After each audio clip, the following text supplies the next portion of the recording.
Assalamualaikum warahmatullahi wabarakatuh.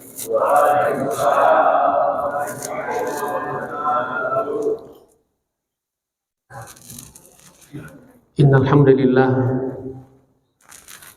alhamdulillahirabbil alamin wa bihi nasta'inu ala umuri dunya waddin.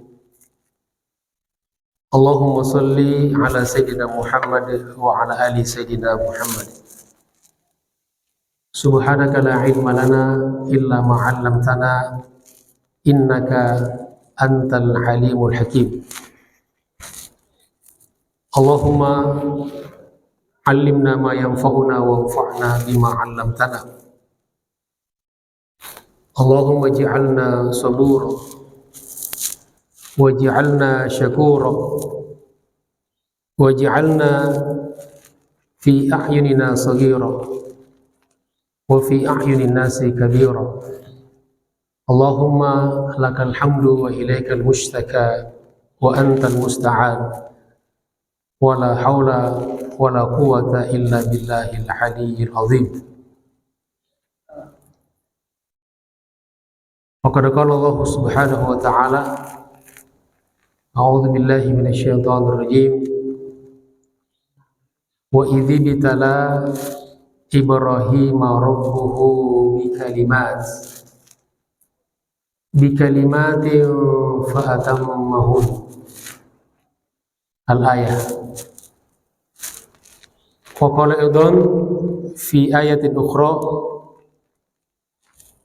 wattakhadallahu Ibrahima khalila. Shadaqallahul azim. Pergi ke pasar membeli ikan melulu ya. Nanti setelah ikan baru ayam.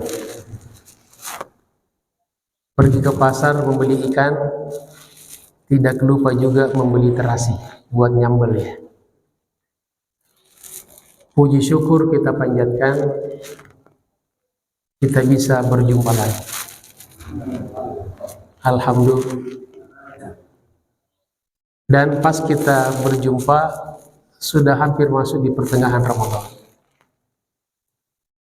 Masya Allah. Waktu berjalan begitu cepat dalam hidup kita. Ternyata kita baru sadar kalau waktu hidup ini singkat sekali. Betul. Masya Allah. Semoga Allah subhanahu wa ta'ala selalu maafkan kita dengan segala kekurangan kita, segala kesombongan kita, kelalaian kita, dan Allah berikan kepada kita keikhlasan dan keistiqomahan. Amin ya rabbal alamin. Jamaah sekalian, pada kesempatan ini kita tidak mengkaji kitab At-Tadhkirah ya. Seperti biasanya setiap Ahad kedua. Ini kan bukan Ahad ya. Jadi ini ta'lim atau tausiah Ramadan. Materinya juga saya tidak bawa kitab. Jadi saya kasih pertanyaan kepada Bapak-Ibu sekalian. Tapi yang bisa jawab tidak dapat hadiah ya. Kalau dapat mau hadiah minta sama pengurus.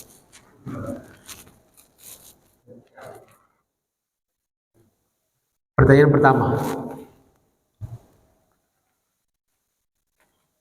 Nabi Ibrahim alaihissalam memiliki banyak gelar. Ya, pangkat. Dan pangkat ini tidak diberikan oleh temannya atau dirinya sendiri ngaku-ngaku, tapi diberikan oleh Allah Subhanahu wa ta'ala. Ada yang bisa sebutkan gelaran itu salah satunya? Silakan. Ya, Khalilullah. Ya, tolong panitia dicatat tuh yang jawab.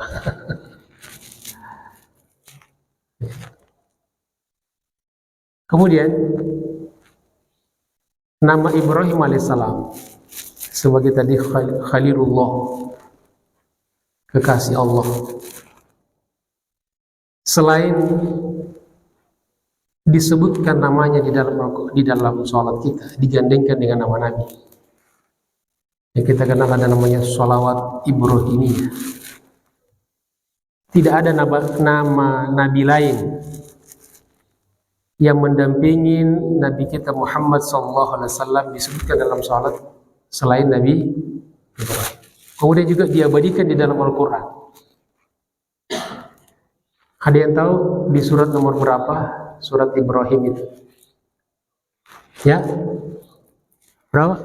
14. Surat nomor 14. Ada 52 ayat. Tetanggaan nih, Masya Allah. Yang pojok kanan kiri belum nih. Nah, pertanyaan terakhir,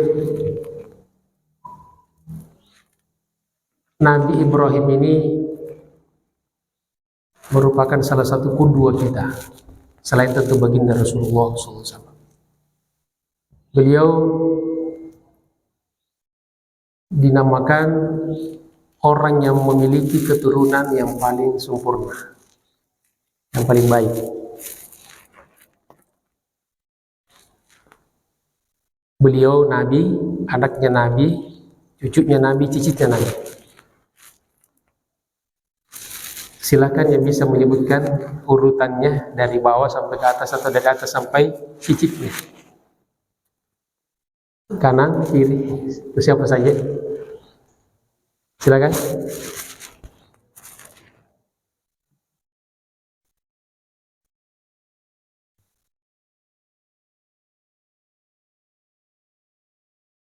Sebetulnya ada yang tahu sih, cuma tawadu ya.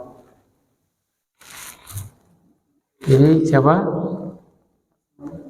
Ibrahim, ya, punya anak namanya Ishak. Ishak punya anak namanya Yakub. Yakub punya anak namanya Yusuf. Yusuf bin Yakub bin Ishak bin Ibrahim. Masya Allah. Dari Ibrahim punya dua istri ya. Sarah itu yang melahirkan Ishak, Yakub, Yusuf. Kemudian Hajar menurunkan Ismail. Ismail inilah kemudian menurunkan Arab Quraisy pada baginda Rasulullah SAW. Nah, oleh karena itu jemaah sekalian, tema kajian kita pada tausiah Ramadan kali ini yaitu tentang sosok Nabiullah Ibrahim alaihissalam. Tadi di muqaddimah saya kutip dan juga saya bacakan tadi di sholat surat Al-Baqarah ayat 125. Bisa dilihat yang pegang mushaf. A'udzubillahi minasyaitonir rajim. Wa idzibtala Ibrahima rabbuhu, dan ingatlah tatkala Ibrahim diuji oleh Rabb-nya, oleh Allah Subhanahu wa ta'ala. Diuji dengan apa? Bikalimatin, dengan perintah-perintah, dengan ujian-ujian dan ujian-ujian yang berat. Fa'atammahunna, Lalu Ibrahim melaksanakan seluruh perintah-perintah itu dengan cara terbaik yang sempurna. Masya Allah. Dan Ibrahim ini mulai dari sejak beliau tinggal di Palestina, kemudian diperintah oleh Allah Subhanahu wa taala untuk segera ke Makkah. Beliau berangkat tanpa ada protes. Ketika itu tidak ada kendaraan, tidak ada pesawat terbang, apalagi jet pribadi, tidak ada kapal laut, tidak ada mobil. Berangkat bersama keluarganya. Lalu tidak lama di Mekah, beliau disuruh lagi oleh Allah Subhanahu wa taala untuk segera kembali ke Palestina. Dan disuruh meninggalkan istri dan anaknya di Makkah, Hajar dan Ismail. Dan begitulah silih berganti perintah dari Allah. Tidak ada protes, tidak ada bantahan, tidak ada tawar-menawar. Kalau Nabi lain seperti Nabi Musa, ini kan Musa banyak protesnya ya, banyak dialognya dengan Allah. Ibrahim tidak. Sampai puncaknya jemaah sekalian ketika diperintahkan untuk menyembelih putra satu-satunya dari Hajar. Tanpa ragu, beliau laksanakan. Tentu dengan caranya ya, kita tahu dalam kisahnya, endingnya seperti apa. Tapi beliau sungguh-sungguh melaksanakan itu. Semua dikerjakan dengan sempurna, dengan cara yang terbaik. Maka kemudian di ayat 125, tadi Al-Baqarah 124 ya. Di surat berikutnya, di surah An-Nisa ayat 125, maka Allah Subhanahu wa taala berfirman, wattakhadallahu Ibrahima khalila. Dan Allah Subhanahu wa taala mengangkat Ibrahim alaihissalam sebagai khalila. Apa artinya khalila? Kekasih, orang yang dicintai. Khalil itu orang yang dicintai. Habib, orang yang dicintai. Tetapi apa bedanya antara mahabbah? Habib dari kata al-hub, mahabbah. Khalil dari kata khullah. Khalil itu lebih tinggi daripada mahabbah, daripada habib. Khalil pasti habib, tapi habib belum tentu khalil. Orang yang mencapai derajat khullah belum tentu mencapai derajat mahabbah. Pasti mencapai derajat mahabbah. Jadi kalau khullah pasti mahabbah, sedangkan mahabbah belum tentu khullah. Kedudukan cinta itu diraih oleh Nabi Ibrahim alaihissalam, dan itu diberikan oleh Allah Subhanahu wa taala. Bukan pengakuan dirinya, bukan penyematan orang lain. Nah, di dalam kitab Munabbihat 'alal isti'dad li yaumil ma'ad, salah satu karya Ibnu Hajar Al-Asqalani. Ibnu Hajar Al-Asqalani ini banyak sekali karyanya. Karya monumentalnya yang paling terkenal adalah syarah kitab Sahih Bukhari.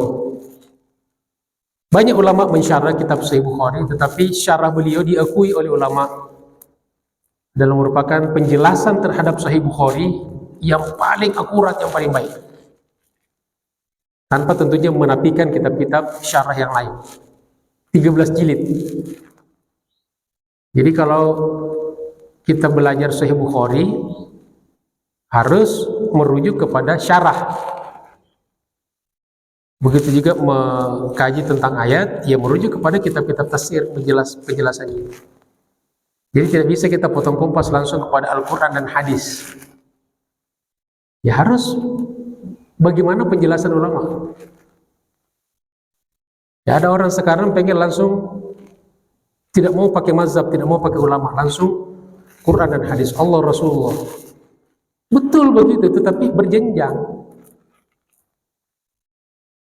Jangankan penjelasannya, Quran itu sendiri datang ke kita kan melalui jenjang periwayatan, sanad.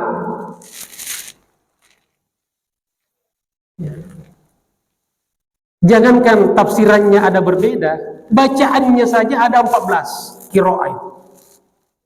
Dan semua bersanad. Nggak bisa kita langsung dari kita langsung Rasulullah. Bagaimana caranya? Al-Quran, hadis seperti itu. Begitu juga penjelasannya. Imam Bukhari itu meriwayatkan hadis dari itu berapa silsilahnya itu. Jadi Bukhari nggak ngambil langsung dari Rasulullah. Ada orang sekarang langsung dirinya langsung ke Rasulullah. Hebat banget.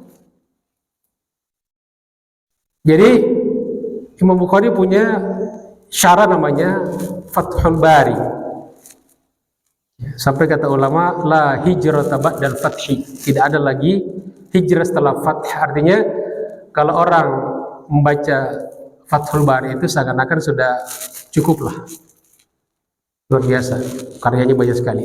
Termasuk buku yang kita sering baca juga, Bulughul Maram. Jadi karya daripada Al-Imam Al-Bukhari. Imam Bukhari ini punya salah satu buku kecil namanya Munabbihat ala Isti'dadi Liyaumil Ma'ad. Di dalam kitab itu ada satu riwayat bahwa suatu ketika Nabi Ibrahim alaihissalam ditanya, begini pertanyaannya, bimadza ittakhadhakallahu khalilan, dengan apa Allah Subhanahu wa ta'ala jadikan kamu sebagai kekasih? Atau apa amalan-amalan yang kamu kerjakan sehingga Allah Subhanahu wa ta'ala mengangkat kamu sebagai kekasihnya? Ya, jadi kalau kita ingin kasih judul nih, syarat mendapatkan cinta Allah. Maka Nabi Ibrahim alaihissalam menjawab dengan 3 jawaban, 3 kalimat. Yang pertama kata beliau, ikhtartu amrallahi ala amri ghairihi. Saya senantiasa mendahulukan, memilih, memprioritaskan perintah Allah, urusan Allah daripada urusan selain Allah. Itu yang pertama yang beliau komitmen, amalkan terus. Jadi Allah selalu di atas segala-galanya. Jadi syarat pertama untuk mendapatkan cinta Allah itu adalah kita harus selalu menomorsatukan Allah, artinya agama. Jadi kita menghadapi apapun dalam hidup ini selalu apa kata agama, apa kata Allah, apa kata Rasulullah, tentu melalui penjelasan ulama. Tidak bisa kita hanya baca terjemahan sendiri, pahami sendiri gitu. Itu boleh enggak dalam agama, halal enggak, itu kan. Kalau bentuk Ibrahim tentu yang maksimal kan, sangat ekstrim bagi kita mungkin, seperti kita tidak bisa mencapai kemampuan komitmen itu. Ya tentu sesuai dengan kemampuan kita. Ibrahim disuruh sembelih anaknya, mau dia. Kalau kita mau nggak? Diperintahkan, orang-orang seperti kita nggak bakal bisa. Paling Ibrahim dapat perintah dari Allah, panggil anaknya, nak sini nak, inni ara fil manam. Bapak mimpi wahyu melalui mimpi. Anni azbahuka, bapak disuruh menyembelihmu. Fanzur madza tarah, bagaimana pendapatmu nak? Seperti bapaknya, tidak ada sedikit pun keraguan. Anaknya pun begitu. Makanya ini dakwah tarbiyahnya itu luar biasa. Turun langsung kepada anaknya. Apa kata anaknya? Spontanitas. If'al ma tu'mar, kerjakan ayah anda apa yang diperintahkan Allah. Keren kan anak seperti itu? Itu kalau anaknya Ismail, anaknya Ibrahim. Kalau anak kita, nak, bapak mimpi disuruh nyembelihmu. Bagaimana pendapatmu nak? Kalau anak kita nih, imajinasinya nih kira-kira, apa kira-kira kata anak kita? Bapak aja deh duluan, bapak kan tuaan katanya. Kabur dia. Jadi itu kata Ibrahim, pokoknya selalu Allah yang nomor satu. Ya, maka semua perintah-perintah Allah ditunaikan dengan cara yang terbaik, yang paling sempurna. Masya Allah.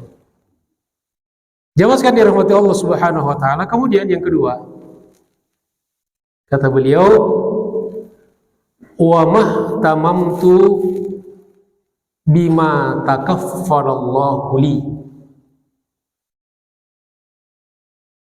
Kata Nabiullah Ibrahim alaihissalam, saya tidak pernah ikut campur, tidak pernah pusing dengan apa-apa yang sudah dijamin oleh Allah Subhanahu wa taala untuk saya. Saya tidak pernah pusing untuk urusan-urusan yang Allah sudah jamin.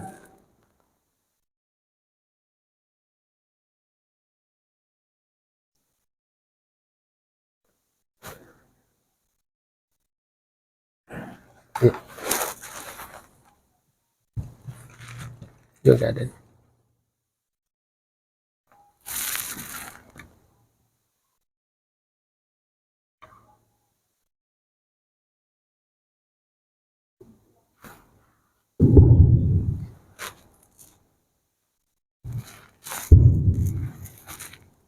Lanjut Pak ya. Tadi sampai di mana? Ya, saya tidak pernah ambil pusing kalau bahasa kita sekarang, terhadap hal-hal yang sudah dijamin Allah Subhanahu wa taala. Termasuk diantaranya masalah rezeki. Ada ajal, rezeki, jodoh, terutama rezeki. Allah sudah jamin. Jangankan terhadap hamba-hambanya yang beribadah kepadanya seperti Bapak Ibu sekalian ini, binatang melata pun semua dijamin rezekinya oleh Allah.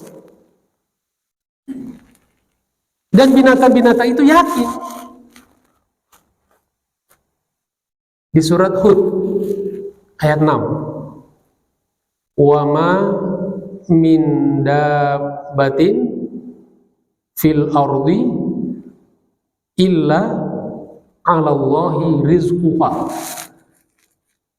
Tidak ada satu binatang melata pun di muka bumi ini melainkan rezekinya dijamin oleh Allah Subhanahu wa ta'ala.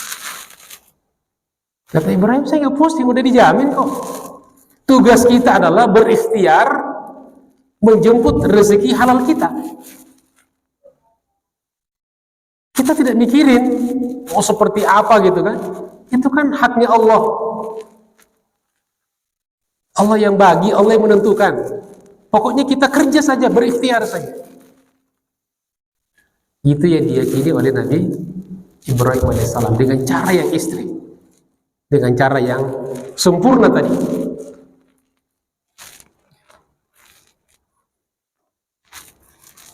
Masa kita mau kalah sama binatang melata? Masa kita mau kalah sama burung? Burung itu tawakal kepada rezekinya luar biasa. Tawakal kepada Allah dalam persoalan rezeki, persoalan hidup itu burung luar biasa. Tahu burung kan? Makanya Nabi suruh kita bertawakal seperti burung. Kita disuruh belajar sama burung. Burung tidak pernah belajar, gak pernah sekolah, gak pernah hadir majelis talim. Tapi kenapa kita disuruh belajar sama burung? Karena burung, dia percaya kepada insting yang diciptakan oleh Allah Subhanahu wa Ta'ala. Burung ikutin saja aturan Allah, maka dia dapatkan rezekinya. Apa kata Nabi? Lau annakum tatawakkaluna 'ala Allah. Seandainya kalian senantiasa bertawakal kepada Allah Subhanahu wa Ta'ala, la ruziqtum, niscaya kalian akan diberikan rezeki oleh Allah Subhanahu wa Ta'ala, kama ruziqat thair, seperti halnya burung diberikan rezeki oleh Allah Subhanahu wa Ta'ala. Yang kasih rezeki burung siapa? Allah. Apa yang dikerjakan burung itu? Kata Nabi, tabdu khimasan. Di pagi hari dia terbang dalam keadaan perutnya kosong, wa taruhu bitanan. Petang hari kembali ke sarangnya dalam keadaan perut yang sudah kenyang. Burung cuma ngikutin saja sistem yang dibuat sama Allah. Nah, burung itu pertama, agar dia mendapatkan perut yang kenyang, pertama burung itu bangunnya pagi-pagi. Jadi kalau ada orang beriman sampai sekarang jam berapa nih? Mau jam 6 belum bangun, kalah sama burung dia. Ya, kalah sama burungnya. Ya. Kalah sama burung maksudnya. Yang kedua, burung itu kalau sudah bangun langsung terbang, bergerak dia. Ikhtiar. Tidak ada pernah kita lihat burung itu ngumpul gitu, bangun terus menggibah orang, cerita orang, memfitnah. Nggak ada. Minimal 2 itu. Jadi bangun pagi-pagi, kemudian terbang, bergerak. Makanya kata ulama, bil haraka ta'til barokah. Keberkahan itu datang karena gerak, karena kerja, karena aktivitas. Dicontohkan oleh burung. Dan burung itu kalau sudah terbang, tidak ada yang balik lagi. Artinya apa? Fokus. Maka dia mendapatkan rezekinya. Nah, kita manusia, maaf, kadang-kadang kita kalah sama burung. Mengaku kita beriman, bertauhid, menjalankan perintah Allah, Rasulullah, tapi sering ragu dengan rezeki. Apa contohnya? Ya masih ngambil hak orang yang tidak halal sama kita. Kenapa? Karena dengan perasaan tidak cukup dengan rezeki, maka dia masih membutuhkan yang lain, mengambil haknya yang tidak halal. Dan saya kira inilah sekarang faktor penyebab kenapa ada pencurian, korupsi, kecurangan, dan sebagainya. Ini karena keserakahan kan?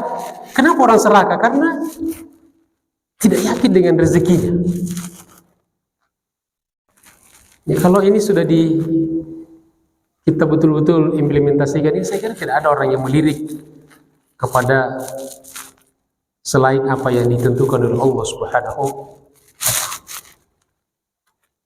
Begitu juga cecak. Cecak itu memberikan pelajaran sama kita. Dan dia yakin rezekinya. Dia binatang yang cuma nempel di tembok-tembok rumah kita kan. Dan rezekinya itu kebanyakan terbang. Hidup. Ya sebetulnya kalau manusia pasti protes nih. Pasti protes. Andaikan beras ya sudah mahal, kemudian untuk mendapatkan terbang, ya, pasti kita protes kan? Cicak itu makanannya, rezekinya itu terbang. Dia tidak protes sama Allah. Dia cuma ngikutin saja insting yang diciptakan Allah dalam dirinya. Disuruh dekat-dekat lampu yang terang-terang. Ada saja nyamuk yang stres. Lalu ditangkap rezeki. Jadi kita manusia sering mengatakan diri kita hebat, tapi kadang-kadang kalah sama binatang yang sering kita hinakan. Jemaah sekalian yang dirahmati Allah Subhanahu wa ta'ala. Kemudian yang ketiga, kata Nabi Ibrahim alaihissalam, wa ma ta'asyaitu, saya tidak pernah makan malam. Jadi kalau makan malam itu bahasa Arabnya al-isya. Kalau salatnya namanya al-isya. Jangan salah baca ya. Jadi asya. Wa ma ta'asyaitu, saya tidak pernah makan malam. Wa ma taghaddaitu, dan saya tidak pernah makan siang. Kalau makan malam asya, makan siang goda. Illa ma'adhaif, kecuali ditemani oleh tamu. Jadi ternyata Nabi Ibrahim alaihissalam itu makannya sehari cuma 2 kali. Makan malam dan makan siang. Tidak pakai gratis. Karena memang tidak ada makan siang yang gratis kan? Kan ada istilah bahasa Inggrisnya. Tidak ada makan siang yang gratis. Ya terserah nanti cara ngaturnya bagaimana. Pokoknya Ibrahim itu makannya cuma 2 kali sehari. Kalau kita kan makannya berapa kali kalau kita? 3 kali ya. Belum manunya, snacknya tuh, umilnya. Ya, Masya Allah. Dan kalau kita orang Indonesia harus pakai nasi. Ya. Kalau haji umroh, kalau nggak ada nasi, dikasih roti gede gitu isinya daging, udah makan Pak belum? Ya, yang tadi dimakan roti gede itu mah cemilan gitu. Di Mekah cari bubur ayam, akhirnya muncul penjual bubur tuh untuk mengakomodir ya keinginan orang-orang Indonesia. Nasi goreng, bakso. Kita ngomongin makanan jadi lapar Pak ya, cuma kita puasa ya. Jadi beliau tidak pernah makan malam, tidak pernah makan siang, kecuali ditemani oleh tamu. Ini juga salah satu cara yang saya kira di luar daripada kebiasaan kita pada umumnya. Tapi Ibrahim lakukan itu, ekstrim memang cara berimannya beliau. Bahkan kata Imam Nawawi, kadang-kadang Nabi Ibrahim alaihissalam berjalan berkilo-kilo mencari orang yang akan menjadi tamunya untuk menemani makan. Jadi dia nyari tamu. Artinya beliau ketika ada makanan dia tidak mau nikmati sendiri. Jadi kenikmatan makanan itu pengen juga dibagi kepada orang lain. Jadi nyari orang ketika ada kenikmatan, berbagi kenikmatan namanya. Kalau orang-orang sekarang sebagian kan mencari orang kalau mau dibantu saja. Ada masalah baru cerita sama orang. Ketika lagi enak diam-diam baik. Betul nggak? Kalau dia ada kesusahan curhat sana sini kan, ketika lagi nyaman, lagi enak diam. Ketika rugi dia ngomong, rugi saya. Ketika untung, diam. Ibrahim nyari teman untuk menemani makan, simbol berbagi kepada orang lain. Dicontohkan pada yang sederhana, makan bagi. Makanya konsep makan yang baik itu makanya tidak dipilah-pilah dengan piring. Coba kalau lihat kita di Arab itu ya makan itu pakai nampan yang besar. Nah, jadi seakan-akan itu punya milik kita bersama. Cuma kalau kita orang Indonesia karena risih gitu kan, tidak terbiasa ngambil piring dia. Karena sudah terbiasa kita dikotak-kotakan. Walaupun kalau kita makan satu nampan gede juga ada adab-adabnya kan. Ya kita harus garap di wilayah kita aja depannya gitu. Jangan di depan orang digarap, ditarik semua. Kadang-kadang kita karena kebiasaannya ada mungkin jijik atau apa gitu ya. Apalagi kalau orang-orang Arab, orang-orang India kan cara nyuapnya, kalau kita kan nyuapnya ujung tangan. Kalau mereka kan kita tidak terbiasa gitu. Jemaah sekalian. Nah, kemudian semua orang yang datang kepadanya diperlakukan sebagai tamu yang harus dimuliakan. Dan Nabi menjadikan memuliakan tamu bagian dari iman. Hadisnya kita sudah hafal, man kana yu'minu billahi wal yawmil akhir. Barang siapa yang beriman kepada Allah dan hari akhir, falyukrim daifahu. Maka hendaklah dia senantiasa memuliakan tamunya. Jadi tamu itu harus dimuliakan. Jadi kalau kita bertamu ke tempat orang, ke rumah orang, kita merasa dimuliakan enggak? Jadi bukan pengakuan dari tuan rumah, tapi pengakuan dari tamu. Dan itu yang akurat, yang bisa menilaikan tamunya kan. Konsep dalam Islam, tamu ini luar biasa bagian dari iman. Kadang-kadang orang-orang sekarang ini sudah ibadahnya udah bagus, sudah ngaji, tapi akhlak kurang bagus. Kepada orang itu kayak kasar, gitu, kering. Datang ke masjid tapi gak sapa temannya. Padahal kata Nabi, setiap kali dua muslim bertemu dan bermusafahah, maka dosanya berguguran sebelum tangannya dilepaskan. Dan itu di mana saja. Tentu lebih mulia kalau dilakukan di masjid. Ba'da sholat, sebelum sholat kita ketemu. Kadang-kadang kita lihat orang ketemu buah muka, cemberut, sehingga mukanya hilang karena dibuang terus. Jadi akhlak, adab itu lebih dahulu daripada ilmu. Tidak cukup dengan hanya ilmu saja. Maka tamunya diperlakukan. Jadi bukan sekedar diladeni, dilayani, itu sangat sempit, tapi dimuliakan kan.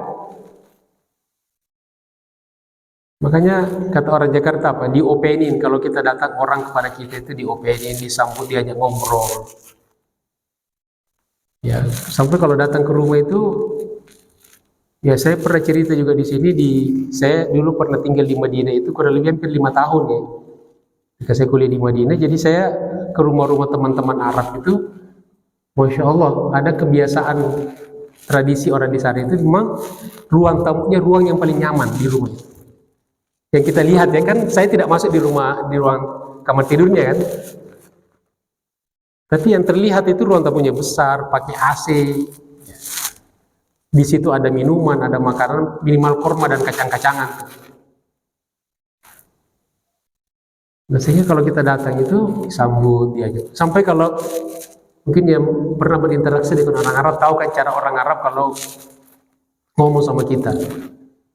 Ya, nanya bagaimana kabarmu itu bisa berulang-ulang. Kaifal hal? Apa kabar? Itu udah jadi ngomong. Di tengah-tengah itu kaifal hal? Kaifal hal? Kaifal hal? Ya.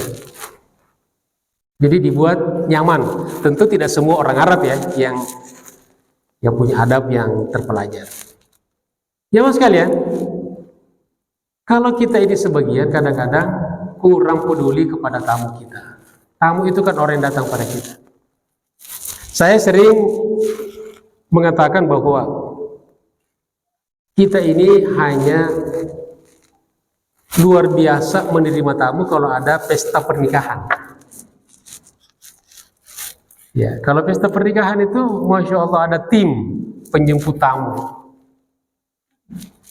Orang masih jauh datang disambut, silahkan duduk, suruh tulis nama. Gitu. Kenapa ini kita tidak terapkan di masjid-masjid kita? Saya beberapa teman dari pengurus beberapa masjid di Jakarta ini pernah semacam studi banding beberapa masjid di Jawa, termasuk ada masjid selain di Yogyakarta, Jogokarian, ada masjid di Sragen, namanya Masjid Al-Falah. Masjidnya sederhana, tidak terlalu bangunannya biasa-biasa, tapi jemaah sholat itu sampai 2000 sekali sholat. Setiap jemaah orang yang datang itu diperlakukan seperti tamu, dimuliakan mereka. Begitu datang, langsung dijemput dengan minuman teh pakai jahe manis. Setiap orang datang, kasih teh pakai jahe segar. Ini gratis. Masya Allah, orang bisa tidur di masjidnya, ada tempat tidurnya, disediakan makannya. Ya, anak-anak boleh bermain di masjid. Tentu dalam pengawasan pengurus jemaah. Yang bahkan ada ekstrim, kendaraannya hilang diganti oleh pengurus.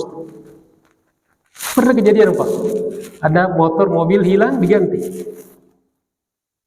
Masya Allah. Jadi sehingga orang nyaman. Diperlakukan dengan tamu sebagai tamu. Nah kalau kita ini kadang-kadang, maaf ya, bukan karena di sini ya, tapi mungkin di tempat lain. Kadang-kadang pengurus nih atas berjamaah di beberapa masjid ini, Ustadz enggak diopenin. Orang yang datang, jangankan jamaah biasa, Ustadz khotib yang datang itu kadang-kadang enggak ada yang jemput. Jadi datang tak dijemput, pulang tak diantar. Ini kayak jelangkung. Ini bukan curhatan saya ya. Oh di sini luar biasa nih. Tapi ini kan indikator. Kenapa kita tidak tugaskan orang-orang tertentu tuh jemput, di openin khotib itu biar nyaman beliau itu, guru-guru kita gitu. Dan siapapun yang datang ke masjid itu, ada orang yang asing misalnya datang di masjid, datangin Pak, dari mana?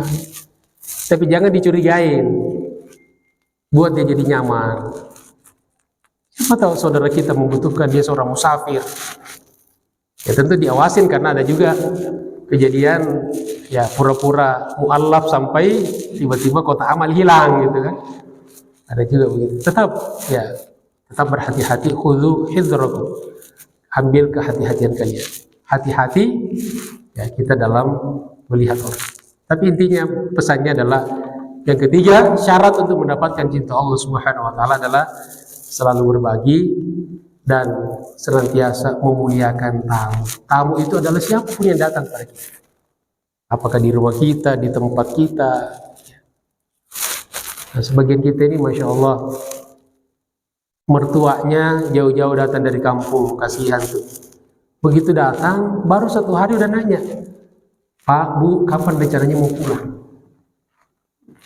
Ini kan orang tua kita sakit hati ya. Mertua kita, mertua itu kan orang tua kita. Kadang-kadang tidak sedikit menantu itu kurang ajar sama mertuanya. Baik kita didik ya anak-anak kita, cucu kita untuk berakhlak. Inilah pentingnya akhlak. Jadi ternyata yang dilakukan Ibrahim alaihissalam untuk dijadikan sebagai Khalilullah, itu hal-hal yang kita juga bisa lakukan. Pertama tadi apa? Menomorsatukan Allah dalam segala urusan. Yang kedua, tidak ikut campur pada urusan Allah. Dia tawakal sempurna kepada Allah. Yang ketiga adalah berbagi dan memuliakan tamu. Mudah-mudahan kita juga bisa berkuduah kepada beliau, tentu juga pastinya kepada baginda Rasulullah sallallahu alaihi wasallam. Mudah-mudahan Allah senantiasa berikan pada kita keikhlasan dan keistiqomahan, terutama di bulan Ramadan ini, bulan panen pahala. Ya, jangan sampai kita gagal panen.